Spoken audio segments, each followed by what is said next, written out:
Okay. So ఇప్పుడు ఈ సాంగ్‌లో మీతో పాటు ఇంకొక ఫీమేల్ యాక్టర్ కూడా యాక్ట్ చేశారు. అవును, లిఖిత. ఆ పర్సన్‌ని మీరు అంటే ఈ సాంగ్‌కి పర్టిక్యులర్‌గా చూజ్ చేసుకోవడానికి రీజన్?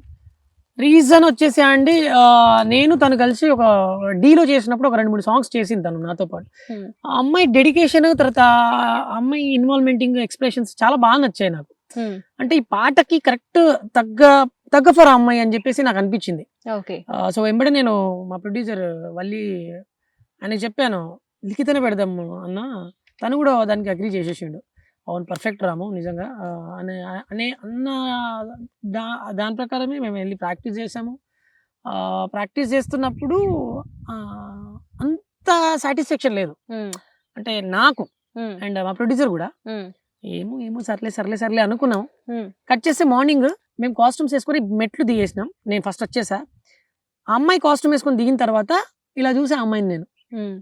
ఓకే, 100,000,000 పక్కా అనుకున్నా మనసులో. ఓకే. ఆ! ఆ! అంటే అమ్మాయికి అంత బాగా సెట్ అయిపోయింది కాస్ట్యూమ్ గానివ్వండి, తర్వాత ఆ అమ్మాయి ఇన్వాల్వ్‌మెంట్ ఫస్ట్ టేక్‌లోనే అర్థమైపోయింది. హ్మ్. ఓకే, నెక్స్ట్ లెవెల్ వెళ్ళిపోబోతుంది సాంగ్. హ్మ్. ఆ 'రాను బొమ్మాయికి రాను' రీల్ వచ్చింది కదా! ఫస్ట్ రీల్ చేసామండి. ఆ! అమ్మాయితో పాటు. హ్మ్. ఆ రీల్ చేస్తున్నప్పుడు ఓకే, నైస్, అద్రిపోయింది. అండ్ ఆ హుక్ స్టెప్ ఉంది కదా! శేఖర్ మాస్టర్ చేసింది. అది కూడా అద్రిపోయింది. ఆల్మోస్ట్ ప్రతి ఒక్కటి అలా కుదిరిపోయింది ఈ పాటలో. ఓకే. సో, ఆ పాట అసలు నెక్స్ట్ లెవెల్ వెళ్ళిపోయింది.